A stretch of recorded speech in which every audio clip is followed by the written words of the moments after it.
ஓம் சாந்தி. November 17, 2024. அவ்யக்த Bapdada, Madhuban. Murali original தேதி November 30, 2002. திரும்பச் செல்லுதல் என்ற வார்த்தையின் விழிப்புணர்வை கொண்டிருப்பதன் மூலமும் திரும்பும் பயணத்தின் விழிப்புணர்வின் சொரூபமாகுவதன் மூலமும் சமமானவர் ஆகுங்கள். இன்று பாப்தாதா இதய சிம்மாசனத்தில் அமர்ந்திருக்கும், நெற்றி சிம்மாசனத்தில் அமர்ந்திருக்கும், உலக ராஜ்ய சிம்மாசனத்தில் அமர்ந்திருக்கும், தமக்கே அதிபதிகளாக இருக்கும், எங்குமுள்ள தனது குழந்தைகளை பார்ப்பதில் மகிழ்ச்சி அடைகின்றார். கல்பம் முழுவதிலும் இப்பொழுது மட்டுமே அதி அன்பிற்குரிய நீண்ட காலம் காணாமல் சென்று இப்பொழுது கண்டெடுக்கப்பட்டுள்ள குழந்தைகள் இறைவனின் இதய சிம்மாசனத்தை பெறுகிறார்கள். ஆத்மாக்கள் அனைவரிடமும் நெற்றி சிம்மாசனம் உள்ளது. ஆனால் பிராமண ஆத்மாக்களை தவிர வேறு எவரும் இறைவனின் இதய சிம்மாசனத்தை பெறுவதில்லை. இந்த இதய சிம்மாசனமே நீங்கள் உலக சிம்மாசனத்தை அடையச் செய்கிறது. தற்சமயம் நீங்கள் உங்களுக்கே அதிபதிகள் ஆகியுள்ளீர்கள். ஒவ்வொரு பிராமண ஆத்மாவின் கழுத்திலும் சுயராஜ்யம் மாலையாகி உள்ளது. சுயராஜ்யம் உங்களின் பிறப்பு உரிமை. இந்த முறையில் நீங்கள் உங்களை அதிபதிகளாக அனுபவம் செய்கின்றீர்களா? உங்களின் இதயங்களில் எவராலும் உங்களிடமிருந்து இந்த பிறப்பு உரிமையை பறிக்க முடியாது என்ற திட சங்கல்பம் உள்ளது. அத்துடன் கூடவே இறைவனின் இதய சிம்மாசனத்தில் அமர்ந்திருக்கும் ஆன்மீக போதையையும் உங்களுக்கு உள்ளது. ஒரு மனிதனின் உடலில் இதயமே மிகவும் முக்கியமானது என்று சொல்லப்படுகிறது. இதயம் துடிப்பதை நிறுத்தும் பொழுது உயிர் துடிப்பு நின்று விடுகிறது. அதேபோல் இந்த ஆன்மீக வாழ்க்கையிலும் இதய சிம்மாசனத்திற்கு பெரும் முக்கியத்துவம் வழங்கப்படுகிறது. இதய சிம்மாசனத்தில் அமர்ந்திருக்கும் ஆத்மாக்கள் உலகிலேயே விசேஷமான ஆத்மாக்கள் என நினைவு கூறப்படுகிறார்கள். இவர்களே மாலையின் மணிகளாக பக்தர்களால் நினைவு செய்யப்படுபவர்கள். இந்த ஆத்மாக்களே பல மில்லியன்களில் கைப்பிடி அளவினரும் அதிலும் வெகு சிலரும் ஆவார்கள். எனவே யார் அந்த ஆத்மாக்கள்? நீங்கள்தான் அவர்களா? பாண்டவர்களான நீங்களும் இத்தகையவர்களா? தாய்மார்களான நீங்களும் இத்தகையவர்களா? அவர்கள் தமது கைகளை அசைக்கிறார்கள். தந்தை கூறுகின்றார், ஓ அதி அன்பிற்குரிய குழந்தைகளே, ஏன் நீங்கள் சில நேரங்களில் இதய சிம்மாசனத்தை விட்டு நீங்கி உங்களின் இதயங்களை ஷரீரம் என்ற சேற்றில் பற்று வைக்கின்றீர்கள்? ஷரீரம் என்பது சேறு. எனவே அதி அன்பிற்குரிய குழந்தைகளே, ஒரு பொழுதும் உங்களின் பாதங்களை சேற்றில் வைக்காதீர்கள். நீங்கள் சதா இதய சிம்மாசனத்தில் மடியில் அல்லது அதீந்திரிய சுகம் என்ற ஊஞ்சல்களில் ஆடிக்கொண்டிருக்கின்றீர்கள். பாப்தாதா உங்களுக்கு பல்வேறு ஊஞ்சல்களை வழங்கியுள்ளார். சில நேரங்களில் சந்தோஷ ஊஞ்சலில் ஆடுங்கள், சில நேரங்களில் சுகம் என்ற ஊஞ்சலில் ஆடுங்கள், சில நேரங்களில் ஆனந்தம் என்ற ஊஞ்சலில் ஆடுங்கள். எனவே இன்று மேன்மையான குழந்தைகளான நீங்கள் எவ்வாறு போதையுடன் ஊஞ்சல்களில் ஆடுகின்றீர்கள் என்பதை பாப்தாதா பார்த்தார். நீங்கள் தொடர்ந்து ஆடுகின்றீர்களா? ஊஞ்சலில் ஆடுகின்றீர்களா? நீங்கள் சேற்றுக்குள் செல்வதில்லை தானே? சில நேரங்களில் நீங்கள் உங்கள் பாதங்களை சேற்றில் வைக்க விரும்புகின்றீர்களா? 63 பிறவிகளாக நீங்கள் உங்களின் பாதங்களை சேற்றில் வைத்து சேற்றுடன் விளையாடிக் கொண்டிருந்தீர்கள். எனவே இப்பொழுது நீங்கள் சேற்றுடன் விளையாடுவதில்லை தானே? சில நேரங்களில் உங்களின் பாதங்கள் சேற்றுக்குள் செல்கின்றனவா அல்லது இல்லையா? அவை சில நேரங்களில் சேற்றுக்குள் செல்கின்றன. ஷரீர உணர்வு என்றால் உங்களின் பாதங்களை சேற்றில் வைப்பதாகும். ஷரீரங்களின் விழிப்புணர்வு என்றால் உங்களின் பாதங்களை மிக ஆழமாக சேற்றுக்குள் வைப்பதாகும். ஷரீர உணர்வும் சேரே ஆகும். சங்கம யுகத்தில் எந்த அளவிற்கு நீங்கள் இதய சிம்மாசனத்தில் அமர்ந்திருக்கின்றீர்களோ அந்த அளவிற்கு அரை கல்பத்திற்கு நீங்கள் சூரிய வம்ச ராஜ்யத்திலும் சந்திர வம்ச ராஜ்யத்திலும் சூரிய வம்சத்தின் அரச குடும்பத்திலும் இருப்பீர்கள். இப்பொழுது சங்கமயுகத்தில் சில நேரங்களில் மட்டும் இதய சிம்மாசனத்தில் அமர்ந்திருந்தால் நீங்கள் குறுகிய காலத்திற்கே சூரிய வம்சத்தின் அரச குடும்பத்தில் இருப்பீர்கள். நீங்கள் சிம்மாசனத்தில் உங்கள் முறை வரும்பொழுது அமரக்கூடும். ஆனால் சதா அரச குடும்ப ஆத்மாக்களுடன் உறவு முறையில் இருப்பீர்கள். ஆகவே சங்கம யுகத்தின் ஆரம்பத்திலிருந்து இன்று வரை, அது 10 வருடங்கள் அல்லது 50 வருடங்கள் அல்லது 66 வருடங்கள், நீங்கள் பின்னர் பிராமணர் ஆகிய நேரத்திலிருந்து ஆரம்பத்திலிருந்து இன்று வரை எவ்வளவு காலத்திற்கு நீங்கள் இதய சிம்மாசனத்தில் அமர்ந்திருந்தீர்கள், சுய ராஜ்ய ஆசனத்தில் அமர்ந்திருந்தீர்கள் என சோதித்து பாருங்கள். அது நீண்ட காலமா, எப்பொழுதுமா, அல்லது சில நேரங்களில் மட்டுமா? இறைவனின் இதய சிம்மாசனத்தில் அமர்ந்திருப்பவர்களின் அடையாளம், அவர்கள் தமது செயற்பாடுகளில் கவலையற்ற சக்கரவர்த்திகளாக இருப்பார்கள். இதை அவர்களின் முகங்களில் பார்க்கக்கூடியதாக இருக்கும். பௌதிகமான சுமை தலைமீது இருக்கும், ஆனால் சூட்சுமமான சுமை மனதில் இருக்கும். ஆகவே அவர்களின் மனதில் எந்த விதமான சுமையும் இருக்காது. கவலை ஒரு சுமை. கவலையற்று இருத்தல் என்றால் லேசாகவும் ஒளியாகவும் இருத்தல். ஏதாவதொரு வகையான சுமை இருக்குமாயின் அது சேவையோ, தொடர்புகளும் உறவு முறைகளுமோ அல்லது பௌதீக சேவையோ எதுவாக இருந்தாலும் அது ஆன்மீக சேவையின் சுமை அல்ல.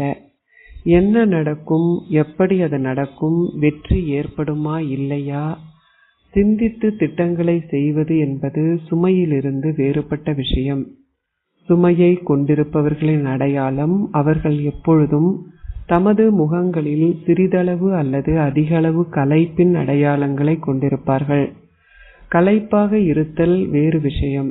ஆனால் களைப்பின் அடையாளங்களை கொண்டிருத்தல் என்றால் அது சுமையின் அடையாளம்.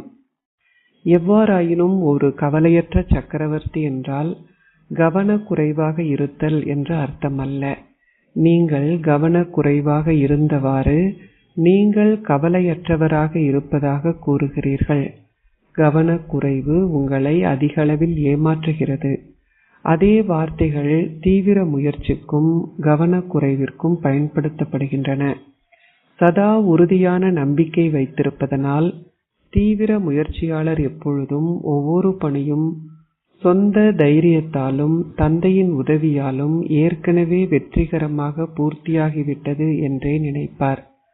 ஆனால் கவனக்குறைவின் வார்த்தைகள் என்னவென்றால் அது நடக்கும், அது நடக்கும், அது ஏற்கனவே பூர்த்தியாகிவிட்டது, ஏதாவது பணி நிறைவேறாமல் உள்ளதா, அது நடக்கும் என்பவை ஆகும். எனவே வார்த்தைகள் ஒன்றாகவே இருந்தாலும் அதன் வடிவங்கள் வேறானவை. தற்சமயம் மாயையின் 2 விசேஷமான ரூபங்கள் குழந்தைகளுக்கு பரீட்சை தாளை கொண்டு வருகின்றன. ஒன்று வீணான எண்ணங்கள், பாவ எண்ணங்கள் அல்ல, ஆனால் வீணான எண்ணங்கள். மற்றது நான் மட்டுமே சரி, நான் என்ன செய்தாலும், நான் எதை கூறினாலும், நான் எதை சிந்தித்தாலும் எதிலும் சளைத்ததல்ல, நானே சரி என்பதாகும். காலத்திற்கு ஏற்ப பாப்தாதா இப்பொழுது உங்களின் விழிப்புணர்வில் ஒரு வார்த்தையை சதா வைத்திருக்க விரும்புகின்றார். நீங்கள் தந்தையிடமிருந்து பெற்ற சகல பேறுகள், அன்பு, ஒத்துழைப்பின் பிரதிபலனை திரும்ப செலுத்துதல். பிரதிபலனை திரும்ப செலுத்துதல் என்றால் சமமானவர் ஆகுதல் என்ற அர்த்தம். இரண்டாவதாக இது இப்பொழுது எமது திரும்பிச் செல்லும் பயணமாகும். சதா திரும்புதல் என்ற ஒரு வார்த்தையை நினைவு செய்யுங்கள். இதற்கான மிக இலகுவான வழிமுறை என்னவென்றால், உங்களின் ஒவ்வொரு எண்ணம், வார்த்தை, செயல் என்பவற்றை தந்தை பிரம்மாவுடன் ஒத்திசையச் செய்வதாகும். தந்தையின் எண்ணங்கள் என்னவாக இருந்தன? தந்தையின் வார்த்தைகள் எத்தகையதாக இருந்தன? தந்தையின் செயல்கள் எத்தகையதாக இருந்தன? இதுவே தந்தையை பின்பற்றுதல் எனப்படுகிறது. பின்பற்றுவது இலகுவானது தானே. புதிதாக எதையும் நினைக்க வேண்டியது அல்லது புதிதாக எதையும் செய்ய வேண்டிய அவசியமில்லை.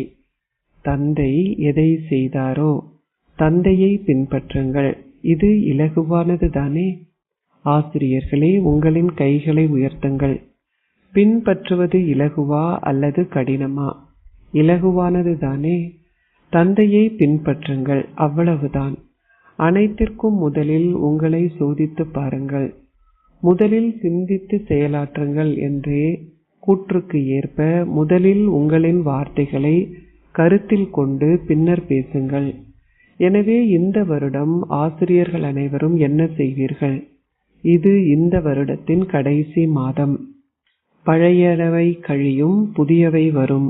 எனவே புது வருடம் வருவதற்கு முன்னர் நீங்கள் என்ன செய்வீர்கள்? அதற்கான ஆயத்தங்களை செய்யுங்கள். உங்களின் பாதச்சுவடுகளை தந்தையின் பாதச்சுவடுகளின் மீது வைக்காமல் நீங்கள் மற்றுமோர் அடியை எடுத்து வைக்க மாட்டீர்கள் என்ற எண்ணத்தை கொண்டிருங்கள். அவரின் பாதச்சுவடுகளை பின்பற்றுங்கள், அவ்வளவுதான். உங்களின் பாதச்சுவடுகளை அவரின் அடிகளின் மீது வைப்பதென்பது இலகுவானது தானே? இப்பொழுதிலிருந்தே புது வருடத்திற்கான திட்டங்களை பற்றி சிந்தியுங்கள். தந்தை பிரம்மா சதா ஒரு கருவியாகவும் பணிவாகவும் இருந்ததைப் போல் ஒரு கருவியாக நிமித்தமாக இருப்பதுடன் பணிவாக நிர்மான் இருக்கும் விழிப்புணர்வை கொண்டிருக்க வேண்டும். ஒரு கருவியாக இருக்கும் விழிப்புணர்வை மட்டும் கொண்டிருக்காதீர்கள். ஆனால் கருவியாக இருக்கும் விழிப்புணர்வுடன் கூடவே பணிவாக இருக்கும் விழிப்புணர்வும் இருக்க வேண்டும். இரண்டும் அவசியமானவை. ஏனென்றால் ஆசிரியர்கள் கருவிகள் ஆவீர்கள், அப்படித்தானே? எனவே உங்களின் எண்ணங்களில் ஒவ்வொரு வார்த்தையிலும் எவருடனான உங்களின் உறவு முறையிலும் உங்களின் செயல்பாடுகளிலும் பணிவு இருக்க வேண்டும். பணிவாக இருப்பவர்களிடம் மட்டுமே கருவியாக இருக்கும் விழிப்புணர்வு இருக்கும். பணிவாக இல்லாதவர்கள் ஏதோ ஓர் அளவில் மிகவும் சூட்சுமமான முறையில், அது புற ரூபத்தில் உள்ள அகம்பாவம் அல்ல, அதிகார தோரணையை கொண்டிருப்பார்கள். இந்த அதிகார தோரணையும் அகம்பாவத்தின் சுவடே ஆகும். உங்களின் வார்த்தைகளும் மொழியும் எப்பொழுதும் தூயதாகவும் சாந்தமாகவும் இனிமையாகவும் இருக்க வேண்டும். உங்களின் உறவு முறைகளிலும் தொடர்புகளிலும் ஆத்ம உணர்வு ரூபத்தின் விழிப்புணர்வு இருக்கும்போது நீங்கள் சதா அசரீரியாகவும் அகங்காரமற்றவராகவும் இருப்பீர்கள். தந்தை பிரம்மாவின் இறுதி 3 வார்த்தைகளை நீங்கள் எப்பொழுதும் நினைவு செய்கின்றீர்களா? அசரீரியாகவும் அகங்காரமற்றவராகவும் இருப்பவர்கள் மட்டுமே விகாரமற்றவர்கள் ஆகுவார்கள். அச்சா, தந்தையை பின்பற்றுங்கள். நீங்கள் இதில் உறுதியாக இருப்பீர்கள் தானே? வருகின்ற வருடத்தில் பிரதானமான இலக்கு அசரீரியாக இருத்தல், அகங்காரமற்று இருத்தல், விகாரமற்று இருத்தல் என்ற இந்த 3 வார்த்தைகளின் விழிப்புணர்வை கொண்டிருப்பதாகும். சுவடேனும் இருக்கக்கூடாது. புற வடிவம் முடிந்துவிட்டது, ஆனால் சுவடேனும் இருக்கக்கூடாது. ஏனென்றால் அந்த சுவடே உங்களை ஏமாற்றுகிறது. தந்தையை பின்பற்றுங்கள் என்பதன் அர்த்தம் சதா இந்த 3 வார்த்தைகளை உங்களின் விழிப்புணர்வில் வைத்திருப்பதாகும். இது ஓகேயா? இரட்டை வெளிநாட்டவர்களே, எழுந்து நில்லுங்கள். நல்லதோர் குழுவினர் வந்துள்ளனர். இரட்டை வெளிநாட்டவர்களின் ஒரு விஷயத்தை குறித்து பாப்தாதா மகிழ்ச்சி அடைகின்றார். அது என்னவென்று உங்களுக்கு தெரியுமா? பாருங்கள், நீங்கள் தொலை தேசங்களிலிருந்து வந்துள்ளீர்கள். ஆனால் இந்த முறை சந்திக்க வரவேண்டுமென்ற வழிகாட்டல் உங்களுக்கு வழங்கப்பட்டது. அதனால் நீங்கள் இங்கே வந்துள்ளீர்கள். எவ்வாறாயினும் நீங்கள் அனைவரும் முயற்சி செய்தீர்கள். பெரியதோர் குழு இங்கே வந்துள்ளது. நீங்கள் தாதியின் வழிகாட்டல்களை மிக நன்றாக ஏற்றுக்கொண்டுள்ளீர்கள். அதற்காக பாராட்டுகள். பாப்தாதா உங்கள் ஒவ்வொருவரையும் பார்க்கின்றார். அவர் ஒவ்வொருவருக்கும் திருஷ்டி கொடுக்கின்றார். மேடையில் மட்டுமே நீங்கள் திருஷ்டி பெறுவீர்கள் என்று நினைக்காதீர்கள். தொலைவில் இருந்து உங்களால் மேலும் சிறப்பாக பார்க்க முடியும். இரட்டை வெளிநாட்டவர்கள் ஹாஜி என்ற பாடத்தை மிக நன்றாக கற்றுள்ளார்கள். பாப்தாதா இரட்டை வெளிநாட்டவர்களை நேசிக்கின்றார். அத்துடன் அவர்களை குறித்து அவர் பெருமைப்படுகின்றார். ஏனென்றால் இரட்டை வெளிநாட்டவர்களே செய்தியை உலகின் மூலை முடுக்கெங்கும் சென்றடையச் செய்வதற்கு கருவிகள் ஆகியிருக்கிறார்கள். வெளிநாட்டில் ஏதாவது விசேஷமான நாடுகள் சேவை செய்யப்படாமல் எஞ்சி இருக்கின்றனவா? அது நகரங்களா அல்லது விசேஷமான இடங்களா? இன்னமும் சிறிய கிராமங்களும் நகரங்களும் எஞ்சி உள்ளனவா அல்லது இன்னமும் சேவை செய்வதற்கு விசேஷமான இடங்கள் எஞ்சி இருக்கின்றனவா? எந்தெந்த இடங்களில் இன்னமும் சேவை செய்யப்பட வேண்டும்?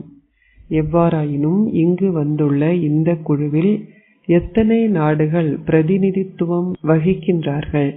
நீங்கள் எண்ணி பார்த்தீர்களா? நீங்கள் இவற்றை கணக்கிடவில்லை. எவ்வாறாயினும் ஆத்மாக்களான நீங்கள் உலகின் வெவ்வேறு நாடுகள் பலவற்றுக்கும் கருவிகள் ஆகியுள்ளீர்கள் என்பதை பாப்தாதா அறிவார். தந்தையின் பட்டமான உலக உபகாரி என்பதை வெளிப்படுத்துபவர்கள் இரட்டை வெளிநாட்டவர்களே என பாப்தாதா எப்பொழுதும் கூறுகின்றார்.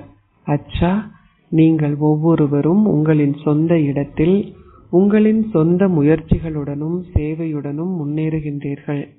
நீங்கள் சதா தொடர்ந்து முன்னேறுவீர்கள். நீங்கள் வெற்றி நட்சத்திரங்கள். மிகவும் நல்லது. குமார்கள், மதுபனின் குமார்களும் வந்துள்ளார்கள். எத்தனை குமார்கள் இருக்கின்றார்கள் என பாருங்கள். வகுப்பில் அரைவாசி பேர் குமார்களே.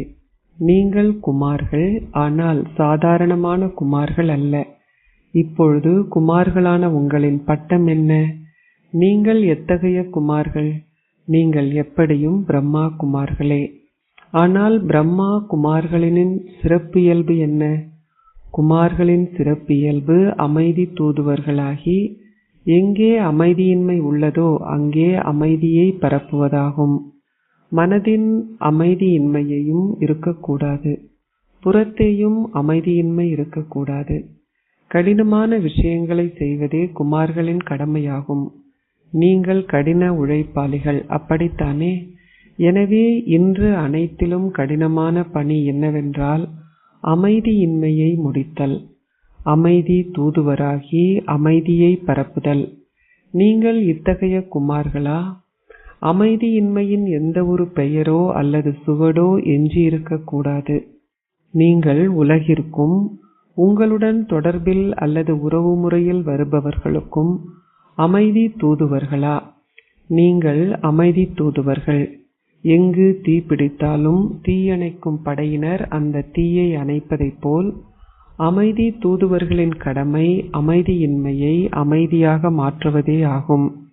எனவே நீங்கள் அமைதி தூதுவர்கள் தானே? உறுதியாகவா? நிச்சயமாகவா? உறுதியாகவா? இங்கிருந்து பார்க்கும் பொழுது காட்சி மிகவும் நன்றாக இருக்கிறது. பல குமார்களை பார்க்கும் பொழுது பாப்தாதா மிகவும் மகிழ்ச்சி அடைகின்றார். பாப்தாதா முன்னர் உங்களுக்கு ஒரு திட்டத்தை வழங்கி இருந்தார். டெல்லியில் அதிகபட்சமான எண்ணிக்கையில் குமார்கள் இருக்கிறார்கள். குமார்கள் என்றால் சண்டையிடுபவர்கள் என்றே அரசாங்கம் நினைக்கிறது. குமார்கள் என்றாலே அரசாங்கம் பயப்படுகிறது. குமார்கள் என்றாலே பயப்படுகின்ற அரசாங்கம் அமைதி தூதுவர்கள் என்ற பட்டத்துடனான குமார்களான உங்களை வரவேற்க வேண்டும். அப்பொழுது மட்டுமே குமார்களான நீங்கள் அற்புதங்களை செய்துள்ளீர்கள் என கூற முடியும். பிரம்மா குமார்கள் அமைதி தூதுவர்கள் என்பது உலகெங்கும் பரவ வேண்டும். இது சாத்தியமா? இதை டெல்லியில் செய்யுங்கள். நீங்கள் அதை செய்வீர்கள் தானே? தாதிகள் இதை செய்வீர்களா? பல குமார்கள் இருக்கிறார்கள். ஒரு குழுவில் எத்தனை பேர் இருந்தால் சகல குழுக்களும் எத்தனை பேர் இருப்பார்கள்? உலகில் எத்தனை பேர் இருப்பார்கள்? குறிப்பாக 1,00,000 பேர் என கூறப்பட்டது. எனவே குமார்களே அற்புதங்களை செய்யுங்கள். அரசாங்கம் குமார்களின் மீது வைத்திருக்கும் தவறான பார்வையை சரியாக்குங்கள். எவ்வாறாயினும் உங்களின் மனங்களிலும் கூட அமைதியின்மை இருக்கக்கூடாது. உங்களின் சகப்பாடிகளுக்கிடையே அமைதியின்மை எதுவும் இருக்கக்கூடாது. உங்களின் இடங்களில் எந்தவிதமான அமைதியின்மையும் இருக்கக்கூடாது. உங்களின் நகரங்களிலும் அமைதியின்மை எதுவும் இருக்கக்கூடாது. குமார்களான உங்களின் முகங்களில் ஒரு பலகையையே எழுதி போட வேண்டியதில்லை. ஆனால் நீங்கள் அமைதி தூதுவர்கள் என்பது உங்களின் நெற்றியில் எழுதியிருப்பது இயல்பாகவே அனுபவம் செய்யப்பட வேண்டும். இது ஓகேயா? குமாரிகளை பாப்தாதா சந்திக்கின்றார். குமாரிகளும் பலர் இருக்கிறார்கள். நிலையங்களில் வசிக்கும் குமாரிகள் அல்ல, நிலையங்களில் வசிக்காத குமாரிகள் மட்டும் எழுந்து நில்லுங்கள். குமாரிகளான உங்கள் அனைவருடைய லட்சியமும் என்ன? நீங்கள் வேலை செய்ய விரும்புகின்றீர்களா அல்லது உலக சேவை செய்ய விரும்புகின்றீர்களா? உங்களின் தலை மீது ஒரு கிரீடத்தை வைக்க விரும்புகின்றீர்களா அல்லது ஒரு கூடையை சுமையை வைக்க விரும்புகின்றீர்களா? உங்களின் தலை மீது எதை வைக்க விரும்புகின்றீர்கள்? பாருங்கள், குமாரிகளான நீங்கள் கருணை நிறைந்தவர்கள் ஆக வேண்டும். உலகிலுள்ள ஆத்மாக்கள் அனைவருக்கும் நன்மை கிடைக்கட்டும். குமாரிகள் 21 சந்ததியை ஈடேற்றக்கூடியவர்கள் என குமாரிகளை பற்றி நினைவு கூறப்படுகிறது. எனவே அரை கல்பத்திற்கு 21 குலங்கள் இருக்கும். ஆகவே நீங்கள் 21 குலங்களை ஈடேற்றக்கூடிய குமாரிகளா? உங்களின் கைகளை உயர்த்துங்கள். ஒரு குடும்பத்தை மட்டுமன்றி 21 குலங்கள். நீங்கள் இதை செய்வீர்களா? பாருங்கள், உங்களின் பெயர்கள் குறித்து வைக்கப்படுகின்றன. அதன் பின்னர் நீங்கள் கருணை நிறைந்தவர்கள் ஆகினீர்களா அல்லது கர்ம கணக்குகள் இன்னமும் எஞ்சி உள்ளனவா என சோதிக்கப்படும். இப்பொழுது காலத்திற்கு முன்னே தயாராகும்படி காலம் உங்களுக்கு எச்சரிக்கை விடுக்கிறது. நீங்கள் தொடர்ந்து காலத்தை பார்த்து கொண்டிருந்தால் காலம் கடந்துவிடும். ஆகவே நீங்கள் அனைவருமே கருணை நிறைந்த தந்தையின், உலக உபகாரியின் கருணை நிறைந்த குழந்தைகள் என்ற லட்சியத்தை வைத்திருங்கள். இது ஓகேயா? நீங்கள் கருணை நிறைந்தவர்கள் தானே? மேலும் கருணை நிறைந்தவர்கள் ஆகுங்கள். சிறிது அதிக வேகத்துடன் இப்படி ஆகுங்கள். குமாரிகள் தந்தையின் சிம்மாசனத்தை மிக இலகுவாக பெறுகிறார்கள். புது வருடத்தில் நீங்கள் என்ன புதிய அற்புதங்களை செய்கின்றீர்கள் என பார்ப்போம். அச்சா, இந்த முறை ஊடகத்துறை பிரிவிலிருந்து 108 ரத்தினங்கள் வந்துள்ளார்கள். இது நல்லது. ஊடகத்துறையை சார்ந்தவர்கள் அற்புதங்களை செய்ய வேண்டும். அனைவரும் தந்தையிடமிருந்து நிச்சயமாக தமது ஆஸ்தியை தாம் பெற வேண்டும் என அவர்களின் புத்தியை அது தொட வேண்டும். எவருக்கும் இது கிடைக்காமல் போகக்கூடாது. ஊடகத்துறையின் கடமை வார்த்தையை பரப்புவதே. இப்பொழுது வெளிநாடுகளிலும் ஊடகத்துறையின் நிகழ்ச்சிகள் இடம்பெறுகிறதல்லவா? அச்சா, வெவ்வேறு வடிவங்களில் நிகழ்ச்சிகள் நடக்கும் பொழுது மக்களுக்கு மிகுந்த ஆர்வம் ஏற்படும். அவர்கள் நன்றாக செய்கிறார்கள். தொடர்ந்தும் அவ்வாறே செய்வார்கள். வெற்றிக்கு ஏற்கனவே உத்தரவாதம் உள்ளது. வெவ்வேறு பிரிவுகளைச் சேர்ந்த அனைவரும் எத்தகைய சேவையை செய்தாலும் பாப்தாதா தொடர்ந்து அந்த செய்திகளை பெறுகின்றார். சேவை செய்வதற்கான தமக்கே உரிய வசதிகளை ஒவ்வொரு பிரிவினரும் கொண்டிருக்கிறார்கள். அத்துடன் அவர்கள் ஒவ்வொருவரும் தமக்கே உரிய வழிமுறையையும் கொண்டிருக்கிறார்கள். எவ்வாறாயினும் வெவ்வேறு பிரிவுகள் இருப்பதனால் ஒவ்வொரு பிரிவும் மற்றவர்களுடன் ஓட்டப்பந்தயத்தில் ஓடுவதை காண முடிகின்றது. அச்சா, போட்டி போடாதீர்கள், ஆனால் நீங்கள் ஓட்டப்பந்தயத்தில் ஓடலாம். வெவ்வேறு பிரிவுகள் சேவை செய்த பின்னர் ஒவ்வொரு பிரிவினரின் பேறு என்னவென்றால் பல ஐபிகளும் விஐபிகளும் தொடர்பில் வருகிறார்கள். இங்கே இன்னமும் மைக்குகள் அழைத்து வரப்படவில்லை. எனினும் அவர்கள் தொடர்பிலும் உறவு முறையிலும் வந்துள்ளார்கள். அச்சா, பாப்தாதா உங்களுக்கு செய்வதற்கென கொடுத்த அபியாசம் உங்களுக்கு நினைவிருக்கிறதா? ஒரு கணம் அஷரீரி ஆகுங்கள். மறு கணம் நடக்கும் பொழுதும் அசையும் பொழுதும் ஒரு தேவதை ஆகுங்கள். இதுவே பாபாவிலும் தாதாவிலும் வைத்திருக்கும் அன்பின் பிரதிபலனாகும். அதனால் இப்பொழுது இந்த ஆன்மீக அபியாசத்தை செய்யுங்கள். ஒரு வினாடியில் அஷரீரி ஆகுங்கள். ஒரு வினாடியில் ஒரு தேவதை ஆகுங்கள். பாப்தாதா அபியாசத்தை செய்வித்தார். அச்சா, நாள் முழுவதும் நடக்கும் பொழுதும் அசையும் பொழுதும் நீங்கள் இந்த அபியாசத்தை செய்தால் அது இலகுவாக உங்களுக்கு பாபாவை நினைவூட்டும். எங்குமுள்ள குழந்தைகள் அனைவருடைய நினைவுகளும் பாப்தாதாவை வந்தடைந்தன. ஒவ்வொரு குழந்தையும் தனது நினைவை பாபாவிற்கு கொடுங்கள், எனது நினைவை பாபாவிடம் கொடுங்கள் என்றே உணர்கிறார்கள். சிலர் அதை கடிதங்கள் மூலம் அனுப்புகிறார்கள். சிலர் வாழ்த்து மடல்கள் மூலமும் அனுப்புகிறார்கள். சிலர் வார்த்தைகளால் அனுப்புகிறார்கள். ஆனால் பாப்தாதா ஒவ்வொருவரையும் தனது கண்களில் அமழ்த்திய வண்ணம் அந்த நினைவிற்கு பதிலாக எங்குமுள்ள குழந்தைகள் அனைவருக்கும் பல மில்லியன் மடங்கு அன்பையும் நினைவுகளையும் வழங்குகின்றார். நேரம் என்னவாக இருந்தாலும் அந்த நேரத்தில் உங்களில் பெரும்பாலானோர் உங்களின் மனதில் மதுபனையும் மதுபனத்தின் பாப்தாதாவையும் வைத்திருப்பதை பாப்தாதா பார்க்கின்றார். 3 சிம்மாசனங்களிலும் அமர்ந்திருக்கும் எங்குமுள்ள குழந்தைகள் அனைவருக்கும், சுயத்தின் அதிபதிகளாக இருக்கும் குழந்தைகளுக்கும், சதா பாப்தாதாவிற்கு பிரதிபலனையாக தந்தைக்கு சமமாக இருக்கும் குழந்தைகளுக்கும், திரும்பிச் செல்லும் பயணத்தின் விழிப்புணர்வின் சுரூபங்களாக சதா இருக்கும் குழந்தைகளுக்கும், தமது எண்ணங்களிலும் வார்த்தைகளிலும் செயல்களிலும் சதா தந்தையை பின்பற்றும் குழந்தைகளுக்கும் பாப்தாதாவிடமிருந்து அதிக அதிக அதிக அளவு அன்பும் நினைவுகளும் நமஸ்தேயும். ஆசீர்வாதம். நீங்கள் மாஸ்டர் அருள்பவராகி உங்களுடைய நல்லாசிகளின் விதைகளை சகல ஆத்மாக்களின் மீதும் விதைப்பீர்களாக. பழத்திற்காக காத்திருக்காதீர்கள், ஆனால் தொடர்ந்து ஒவ்வொரு ஆத்மாவின் மீதும் உங்களின் நல்லாசிகளின் விதைகளை விதையுங்கள். ஆத்மாக்கள் அனைவரும் நிச்சயமாக சரியான நேரத்தில் விழித்தெழுவார்கள். யாராவது உங்களுக்கு எதிர்ப்பு தெரிவித்தாலும் நீங்கள் உங்களின் கருணை நிறைந்த உணர்வுகளை கைவிடக்கூடாது. அந்த எதிர்ப்பு, அந்த அவமதிப்புகள், அந்த அவதூறுகள் பசலைகளைப் போல் செயற்பட்டு நல்ல பழத்தை கொடுக்கும். எந்த அளவிற்கு அவர்கள் உங்களை அவமதிக்கின்றார்களோ அந்த அளவிற்கு அவர்கள் உங்களின் புகழை பாடுவார்கள். இதனாலேயே மாஸ்டர் அருள்பவர்களாக நீங்கள் உங்களின் மனோபாவம், அதிர்வலைகள், வார்த்தைகளால் ஒவ்வொரு ஆத்மாவின் மீதும் நல்லாசிகளை தொடர்ந்தும் அருள வேண்டும். ஸ்லோகம்.